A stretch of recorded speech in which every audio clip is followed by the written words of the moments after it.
ये टेबल ऊपर लगाएगा नॉर्मल और इसका वेट mg नीचे लगेगा। बाकी ये जो फोर्सेज इंटरनल है वो सब नहीं लिखा है क्योंकि चारों का एफईडी एक साथ हम लोग सोच रहे हैं। इधर की तरफ एक्सेलरेशन कितना है 20/6, तो इधर की तरफ फोर्स कितना होगा F, मास इंटू एक्सेलरेशन। मास कितना है 10, एक्सेलरेशन कितना है 20/6 न्यूटन।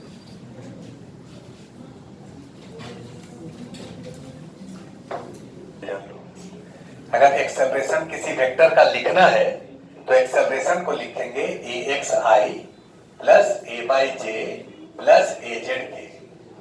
ऐसा ही आप वेक्टर में पढ़े। वेक्टर में कार्टेशियन फॉर्म में किसी वेक्टर को लिखते हैं तो उसका तीनों कंपोनेंट लिखते हैं। अगर केवल AX लिखे ये नहीं लिखे का मतलब वो जीरो है, नहीं लिखे मतलब वो जीरो है। अगर जीरो नहीं है और नहीं लिखे तो गलत है। तो इसका एक्सेलरेशन हम इधर ही केवल इसलिए माने क्योंकि इधर जीरो है और इधर जीरो है, ये प्रूफ करना पड़ेगा। बिना प्रूफ किए नहीं कर सकते, लेकिन तुम लोग प्रूफ किए नहीं और जबरदस्ती कर दिए कि नहीं जीरो है। प्रूफ करो उसको कैसे जीरो है, प्रूफ करके हम दिखाएंगे। इसका प्रूफ ये है कि कॉमन नॉर्मल में रिलेटिव मोशन नहीं होगा। बोलो एक बार जोर से। रिलेटिव मोशन का मतलब एक के रिस्पेक्ट में दूसरे का मोशन, एक के रिस्पेक्ट में दूसरे का मोशन। रिलेटिव मोशन नहीं होने का मतलब दोनों का मोशन सेम होना। जैसे एक बॉडी दूसरे के रिस्पेक्ट में मूव नहीं कर रहा है का मतलब दोनों सेम स्पीड से मूव कर रहे हैं। एक कार पर बैठे हो और दूसरा कार तुम्हारे बगल में, दोनों पैरेलल चल रहा है और पहला कार पर बैठ करके दूसरे को देख रहे हो। वो अगर तुम्हारे से फास्ट चलेगा तो आगे निकल जाएगा, स्लो चलेगा तो पीछे रह जाएगा, और तुम्हारे बराबर स्पीड से चलेगा तो साथ साथ चलेगा। तो रिलेटिव मोशन कब नहीं होगा, जब साथ साथ चलेगा। कॉमन नॉर्मल के डायरेक्शन में दोनों बॉडी का एक्सेलरेशन सेम होता है। रिलेटिव मोशन नहीं होता है का मतलब एक्सेलरेशन सेम होता है। नोट करके लिखिए। In the direction of common normal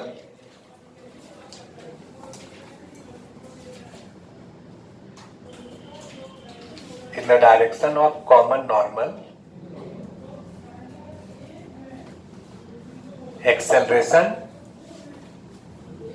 of both block will be same.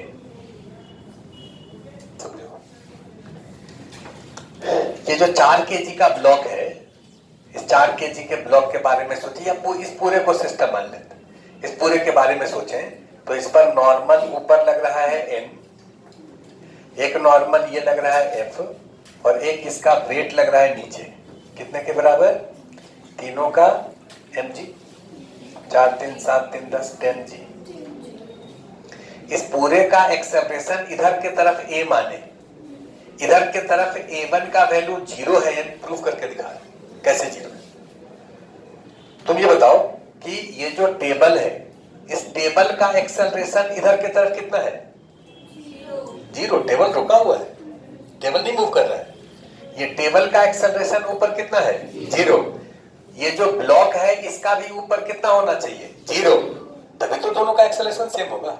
अगर ये ब्लॉक ऊपर मूव कर जाए, टेबल नहीं करे, तो क्या नॉर्मल लगेगा? नॉर्मल अगर लगता है तो उधर के तरफ एक्सेलरेशन सेम होगा, और अगर एक्सेलरेशन अलग है तो नॉर्मल नहीं लगेगा। बहुत इंपॉर्टेंट बात है। ये ब्लॉक इस पर रखा है, ये हाथ और ये ब्लॉक, हाथ को हम टेबल मान लेते हैं। ये टेबल स्टेशनरी है और ये ब्लॉक ऊपर उठ गया, तो क्या नॉर्मल लगेगा? रिलेटिव मोशन हो गया, नॉर्मल नहीं लगेगा। अगर नॉर्मल लग रहा है तो इस डायरेक्शन में रिलेटिव मोशन नहीं होगा, मतलब दोनों का एक्सेलरेशन सेम होगा। अगर ये दोनों साथ मिलकर के ऊपर मूव करें तो ठीक है, कर सकता है। इसका जितना एक्सेलरेशन होगा इसका भी उतना ही एक्सेलरेशन। लेकिन इस केस में तो टेबल रुका हुआ था, तो टेबल का एक्सेलरेशन ऊपर कितना था, 0। इसलिए इस ब्लॉक का भी एक्सेलरेशन ऊपर कितना होगा, 0। ये प्रूफ कर दिए। अब एक्सेलरेशन 0 मान लीजिए। इस वाले ब्लॉक का एक्सेलरेशन इस तरफ कितना है, इधर कितना है, कहो 0, क्योंकि इधर कोई फोर्स नहीं लगा भाई। ये और ये तीन ही फोर्स तो है, तो इसका एक्सेलरेशन इधर कितना होगा, 0। इसका कंपोनेंट इस डायरेक्शन में क्या होगा, 0। इसका कंपोनेंट इधर 0, 90 डिग्री है, जेड डायरेक्शन 90 पर है, ये y है, ये y है, ये x है, तो जेड डायरेक्शन में ये तीनों फोर्स कितना है, 0। नेट फोर्स 0, इसलिए एक्सेलरेशन 0। इसका एक्सेलरेशन हम इधर भी माने हैं, इधर भी माने हैं, इधर भी माने हैं। कभी भी किसी भी बॉडी का एक्सेलरेशन हम एक डायरेक्शन में नहीं मानेंगे, आगे से देख लेना। एक्सेलरेशन लेट करना है तो खाली एक्स में कैसे लेट करेंगे भाई, वाई और जेड को छोड़ देंगे, वाई और जेड का वैल्यू प्रूव करेंगे, अगर 0 है तो 0 लेंगे, नहीं तो तीनों कंपोनेंट निकालना पड़ेगा। एक बार बोले, 2 बार और बोलेंगे तो ज्यादा बढ़िया समझ आएगा। अगला क्वेश्चन है कि ये एक इंक्लाइंड सरफेस है जिसका इंक्लिनेशन है theta, let this is 30 degree या 37 डिग्री। ये तुमको पता है cos 37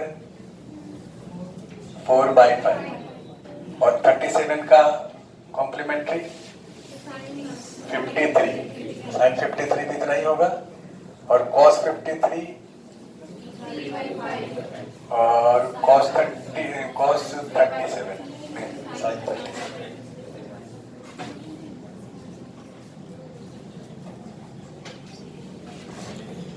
ये इंक्लाइंड सरफेस है, फ्रिक्शनलेस है, अभी सब जितना सरफेस है सब स्मूथ है, अगले 10 क्लास तक स्मूथ रहेगा, फ्रिक्शन उसके बाद शुरू होगा।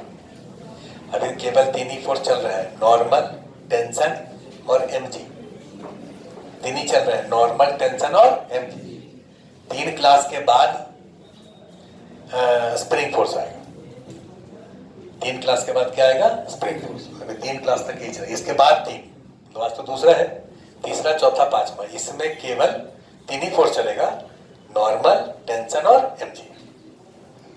ये इंक्लाइंड सरफेस है, इस पर एक ब्लॉक रखा है जिसका मास है 2 kg। तो इसका एक्सेलरेशन क्या होगा, देखो, फाइंड एक्सेलरेशन ऑफ ब्लॉक। 6, ठीक है। चलो यहां देखो, लिखना बंद करो। ये जो ब्लॉक है, ध्यान से देखो, इस ब्लॉक पर फोर्सेस को लिखना है, पहले नॉर्मल लिखेंगे। ये वाला जो टेबल है, टेबल का सरफेस, इस पर नॉर्मल ऐसे नहीं लगाएगा, ऐसे लगाएगा। तुम लोग शुरू में जब लिखोगे तो ऐसे लिख दोगे। नॉर्मल का मतलब परपेंडिकुलर होता है, क्या होता है, तो ये जो सरफेस है ये अपने परपेंडिकुलर नॉर्मल लगाएगा ऐसे, और इसका वेट mg नीचे लगेगा, mg हमेशा डाउनवर्ड होगा, और सरफेस तो फ्रिक्शनलेस है तो फ्रिक्शन तो लगेगा नहीं, इससे कोई धागा कनेक्टेड है तो टेंशन नहीं लगेगा, नहीं ना, बोलो ना। तो इसका FVD हो गया, समझ आ गया। बोलबे नहीं करते हो, कुछ आना तो लिखो, FVD बनाओ।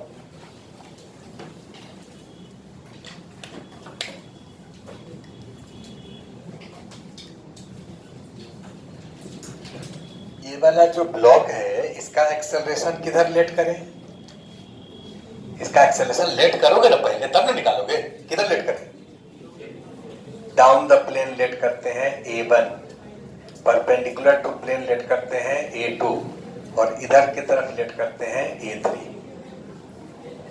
जब भी लेट करेंगे आगे से तो तीनों इंडिविजुअल कंपोनेंट लेट करेंगे। इंडिविजुअल कंपोनेंट किसको कहते हैं, परपेंडिकुलर कंपोनेंट को। इंडिविजुअल किसको कहते हैं, क्यों कहते हैं परपेंडिकुलर को इंडिविजुअल, इंडिविजुअल का मतलब वो अलग अलग तीनों कंपोनेंट है, क्योंकि परपेंडिकुलर डायरेक्शन में कंपोनेंट 0 होता है। अगर हम चाहें कि इस A1 का कंपोनेंट इधर निकाल लें तो कितना होगा, 0 होगा। इस A3 का कंपोनेंट इधर कितना होगा, 0 होगा।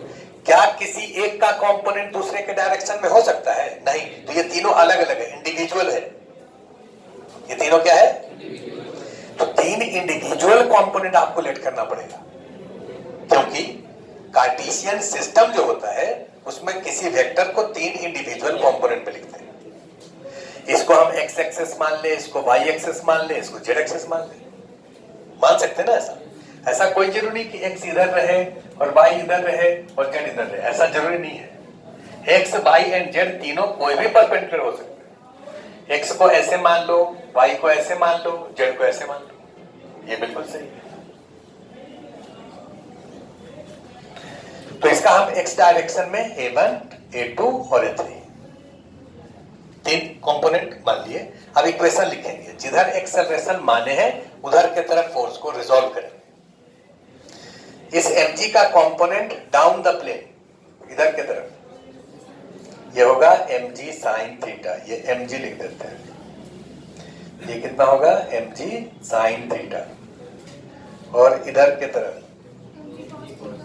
mg cos theta. कैसे होगा ये आप देखो, कंपोनेंट का फॉर्मूला क्या बताए थे, magnitude into cos theta.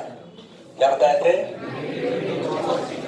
Theta किसके साथ, डायरेक्शन के साथ।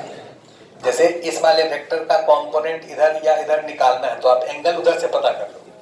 ये एंगल अगर थीटा है तो ये कितना होगा 90, ये परपेंडिकुलर है इस बेस पर, ये 90 है तो ये एंगल कितना होगा 90 माइनस थीटा, इससे ये परपेंडिकुलर है तो ये कितना होगा थीटा। तो mg का इधर कितना होगा mg cos थीटा, और mg का इधर कितना होगा mg cos 90 माइनस थीटा, मतलब sin थीटा। अगर इधर cos थीटा होता है तो इसके परपेंडिकुलर में sin थीटा होता ही है, ये तो हम लोग पहले भी देख चुके हैं। तो mg का इधर कंपोनेंट कितना हो गया mg sin थीटा।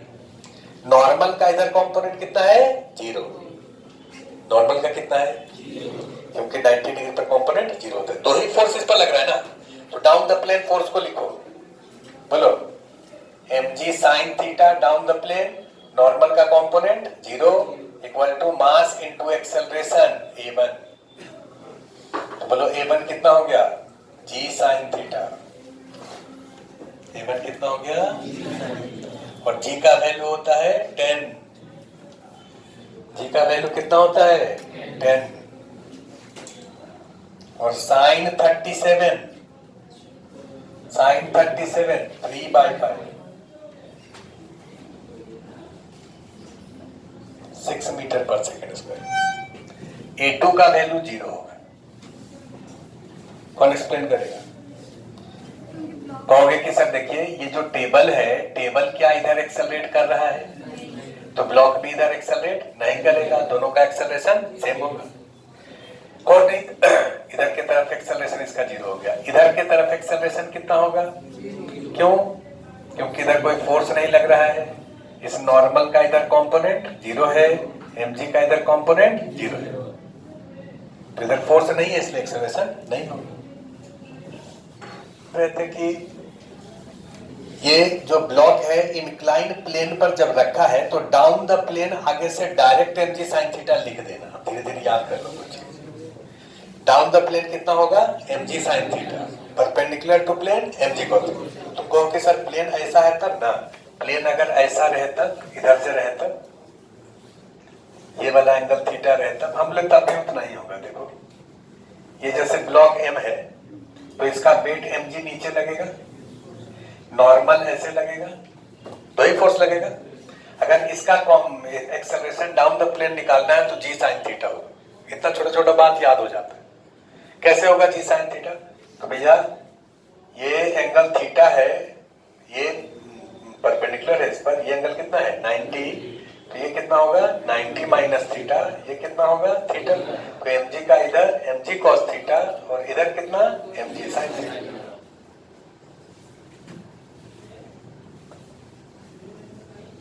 तो इंक्लाइन प्लेन किधर से भी इंक्लाइन हो, ऐसे हो या ऐसे हो या ऐसे हो, किधर भी हॉरिजॉन्टल से एंगल ये थीटा है तो डाउन द प्लेन होगा mg sin थीटा और परपेंडिकुलर टू प्लेन होगा mg cos थीटा। अगर तुमसे पूछे कि यहां पर नॉर्मल कितना लगेगा, ये टेबल इस पर कितना नॉर्मल लगाएगा, तो कहोगे इस डायरेक्शन में फोर्स बैलेंस रहेगा, इधर के तरफ फोर्स बैलेंस। फोर्स बैलेंस रहने का मतलब परपेंडिकुलर टू प्लेन जितना फोर्स है इधर के तरफ उतना ही होगा। तो ये नॉर्मल कितने के बराबर हो गया, इसका इधर component 2g cos theta 20 cos 37, cos 37 कितना होता है 4/5, 16 न्यूटन। ये नॉर्मल जो होगा वो कितना होगा 16 न्यूटन। इधर की तरफ फोर्स बैलेंस क्यों कर दिए, क्योंकि इधर एक्सेलरेशन 0 है। बाकी लोग रखता ही है, वो दबा के रखता है तो बाद में वही नासूर बन जाता है, बाद में चीज हवा लगना बंद हो जाता है।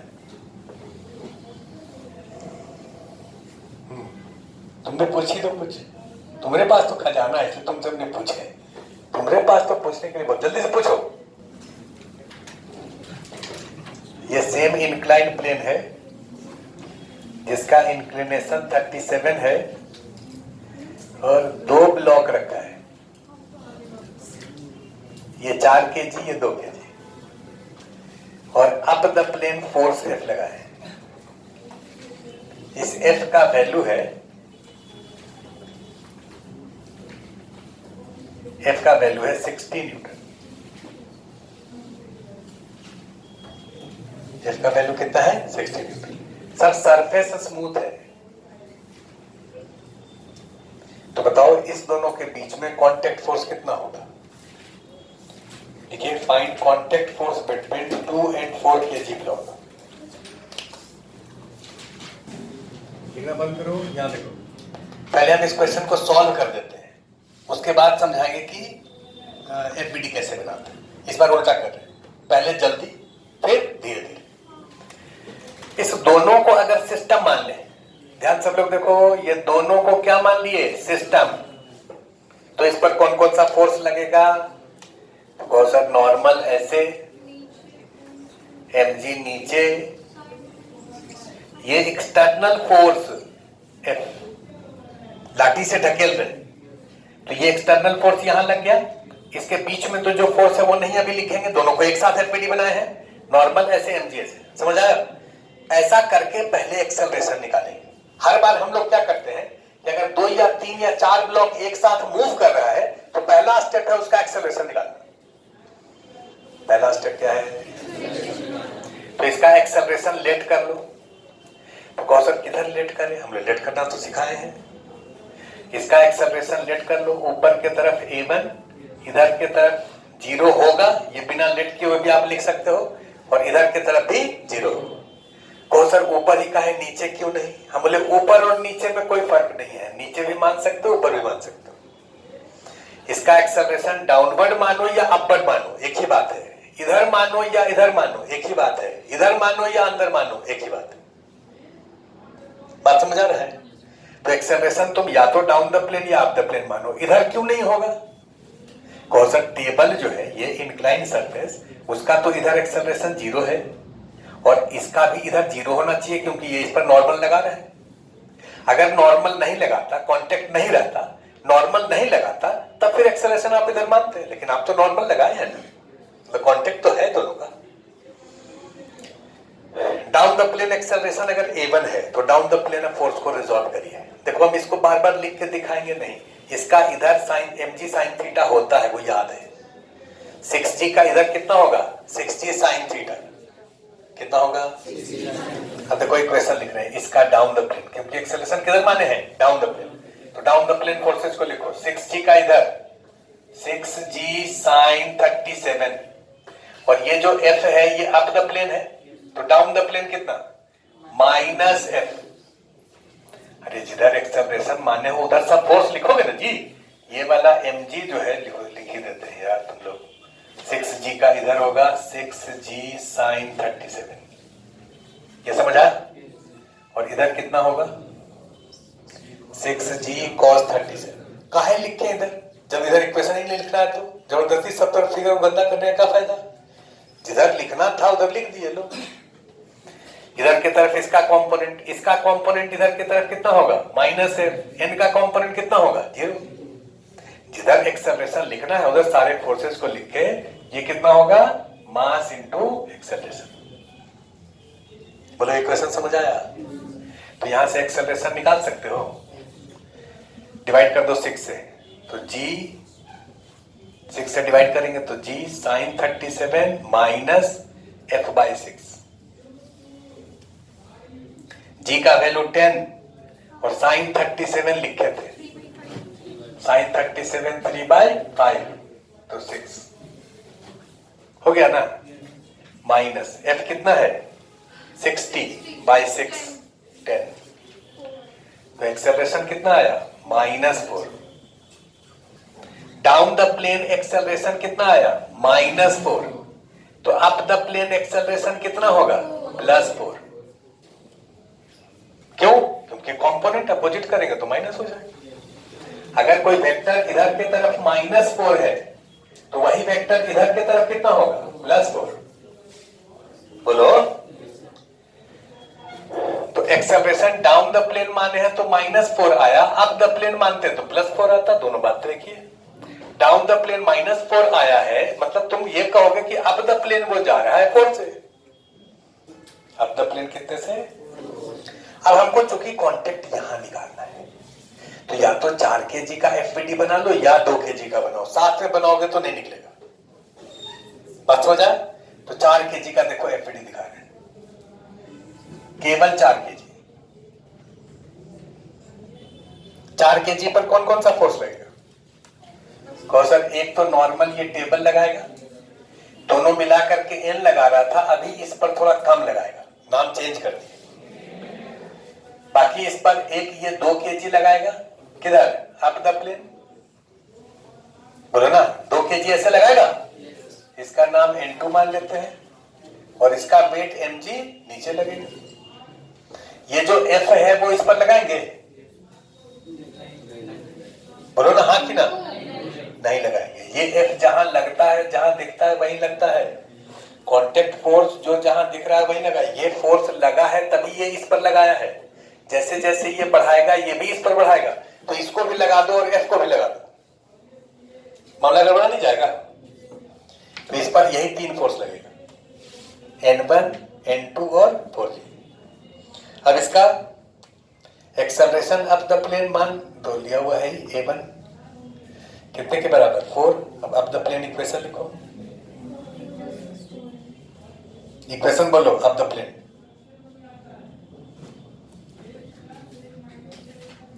एक्सेलरेशन अप द प्लेन कितना है A1, तो अप द प्लेन ये N2 दिख रहा है, तो बोल दो ऐसे N2 पहले। ये N1 का अप द प्लेन कंपोनेंट कितना होगा, mg का कितना होगा 0 होगा, बकलोल कहेगा। mg का इधर होगा mg साइन थीटा, और इधर होगा -mg साइन थीटा। तुम अगर इसका इधर एक बार में नहीं निकाल सकते हो, ये एंगल पता नहीं है, तो इसका इधर की तरफ निकाल लो, फिर उल्टा कर दो। mg का इधर पता है ना जी, तो इधर कितना होगा -4g साइन 37, ये net force up the plane होगा, equal to mass into acceleration. Acceleration कितना है 4, इनटू हो जाएगा 16 प्लस 4g का मतलब 40 साइन 37 3/5, 5 से कट गया 8, 4 12, 16 प्लस 12 28, अच्छा 8 24, 24 प्लस 16 40, आंसर होगा 40 मीटर। ये जो 2 kg ब्लॉक है, केवल 2 kg ब्लॉक को ध्यान से देखो, 2 kg ब्लॉक,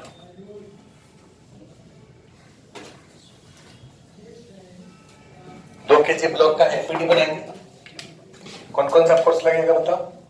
ये इंक्लाइन सरफेस नॉर्मल लगा दिया, इसका वेट mg लग गया, ये एक्सटर्नल फोर्स F लग गया। F अब लगेगा क्योंकि ये 2 kg का बाउंड्री से टच कर रहा है, और ये 4 kg इस पर इधर फोर्स लगाएगा, ऐसे ढकेलने वाला।